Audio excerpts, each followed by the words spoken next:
셀리의 이야기. 안녕하세요. 셀리입니다.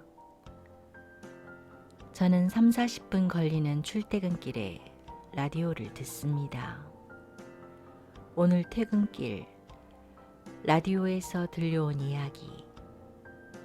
부부가 고맙다고 서로 말하는. 여보, 맛있는 저녁 준비해줘서 고마워. 여보, 설거지 도와줘서 고마워요.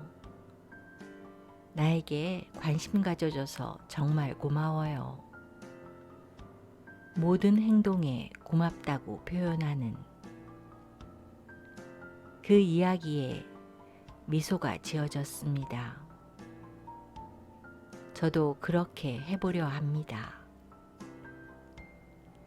오늘 셀리의 이야기는 김민규 님이 지으신 의사가 되려고요 의 마지막 이야기입니다.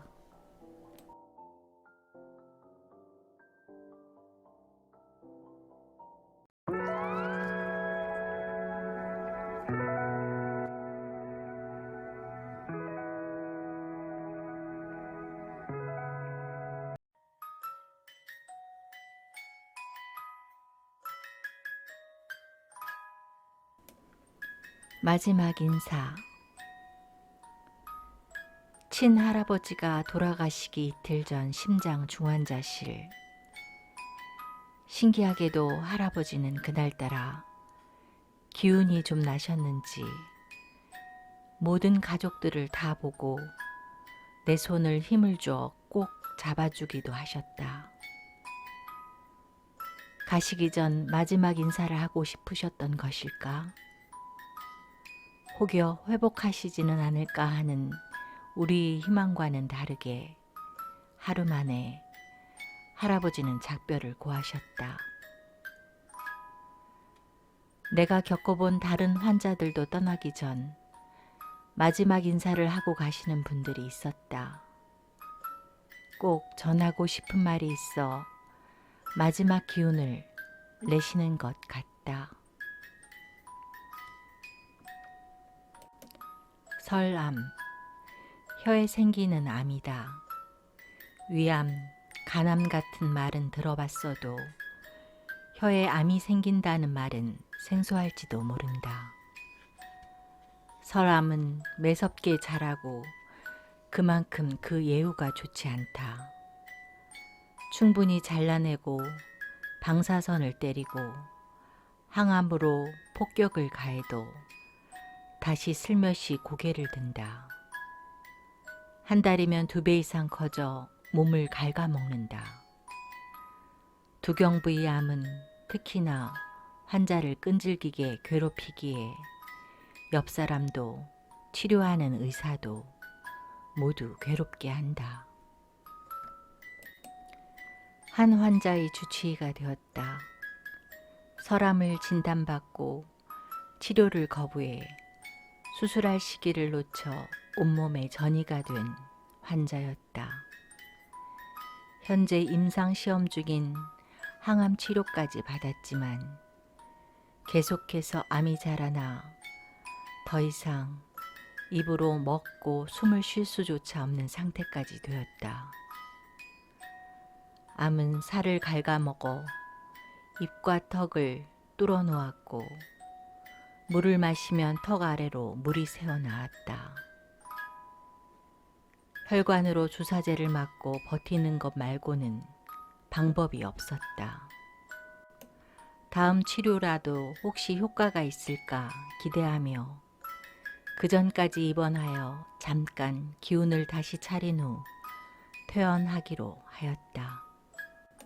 암은 혈관 신생이라는 다른 세포들은 갖지 못한 능력을 갖고 있다.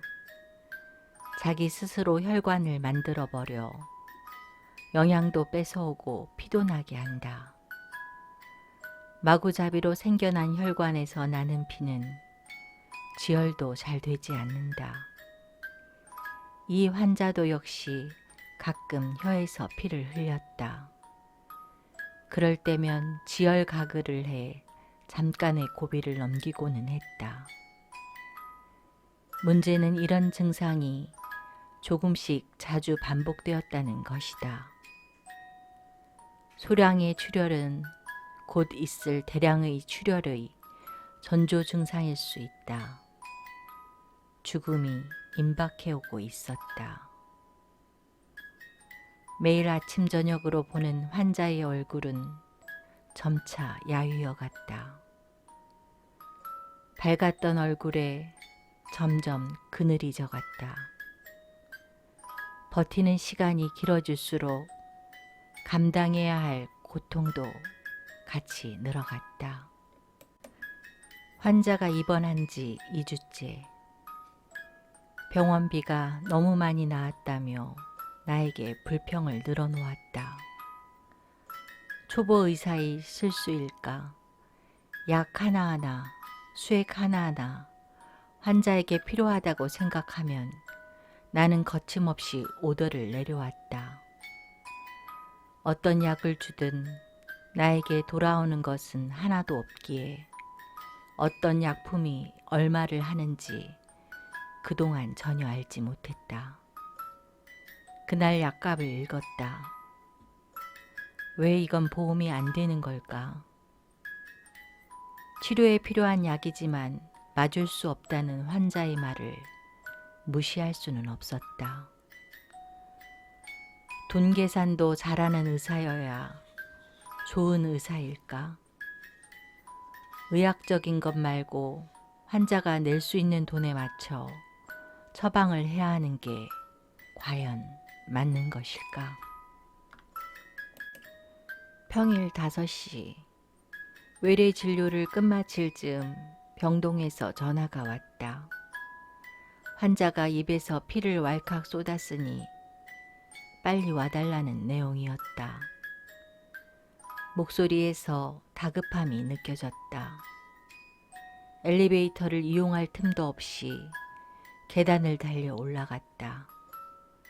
먼저 도착한 다른 선생님이 지혈거즈를 환자의 입에 넣은 채 처치실로 옮기고 있었다. 한번 터져나온 피는 나갈 길을 제대로 잡았는지 환자는 5분도 되지 않아 큰 생수병 한 통 이상의 피를 토해냈다. 순식간에 환자의 의식이 몽롱해지는 게 보였고 옆에 있던 어머니는 아들의 죽음이 임박한 순간을 보고 연신 사랑한다고 외치며 울부짖었다. 의사 6명이 모여 처치를 시작했다. 입안에서 터져 나오는 피를 흡입해 빼내며 터진 부위를 찾으려 애썼다. 나는 환자의 머리맡에 서서 손가락에 지혈거즈를 감고 입안 깊숙이 혈관이 터진 부위를 넣어서 눌렀다. 다른 선생님들은 저혈량성 쇼크를 막기 위해 고군분투하며 응급수술을 위해 마취과에 연락을 하는 등 아수라장이 펼쳐졌다. 당장 지혈만 되어도 적어도 가족들과 마지막 인사를 나눌 시간은 벌어줄 수 있었다.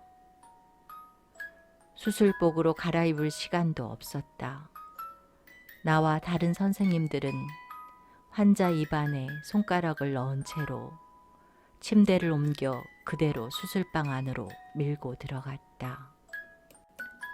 수액을 통해 하얀 마취제가 혈관으로 들어가고 환자의 몽롱하던 정신마저 잠재워 버렸다. 교수님이 들어오시고 출혈을 막기 위한 수술이 시작되었다.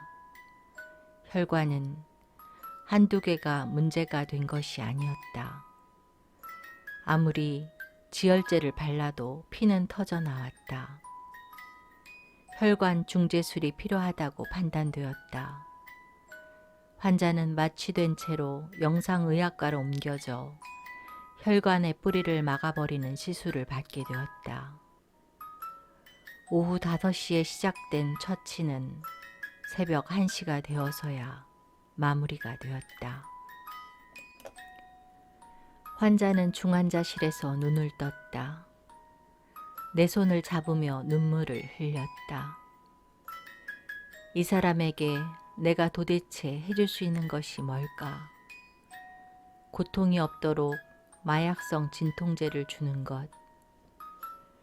괜찮은지 계속 옆에서 손을 잡고 물어주는 것. 그리고 나보다 전문성을 가진 호스피스를 연결해 인간다운 죽음을 맞을 수 있게 해주는 것 뿐이었다. 호스피스를 받을 수 있도록 전과가 된 후에도 나는 계속 환자를 보러 갔다. 이비인후과적으로 해줄 수 있는 것은 없는지 살피고 혹시나 불편한 게 있는지 계속 물었다. 허리를 다쳐 휠체어를 타고서라도 환자를 보러 갔다. 본인보다 내가 괜찮냐고 걱정스러운 얼굴로 묻는 환자의 순수함이 더 이상 해줄 수 있는 것이 없는 나를 더욱 미안하게 했다. 환자는 갑자기 떠나갔다. 안쪽으로 피가 터졌는지 갑자기 의식이 없어지고 안 좋아졌다고 했다. 보호자들은 더 이상의 처치를 원하지 않았다고 전해 들었다. 나는 수술방에서 다른 선생님을 통해 환자가 하늘로 갔다는 것을 들었다. 환자는 마지막 순간 나를 찾았다고 했다. 둥그렇게 생긴 선생님 어디 있느냐며 손짓으로 표현하며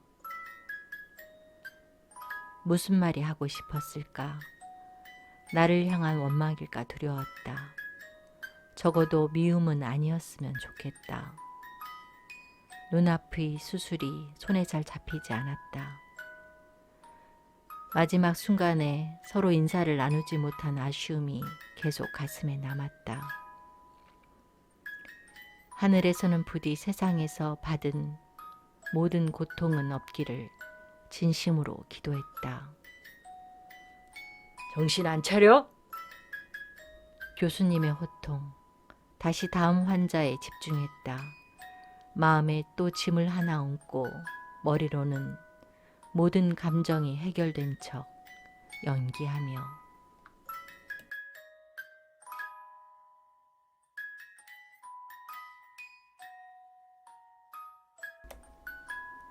셀리의 이야기를 들어주셔서 고맙습니다. 행복은 언제나 당신과 함께. 안녕히 계세요.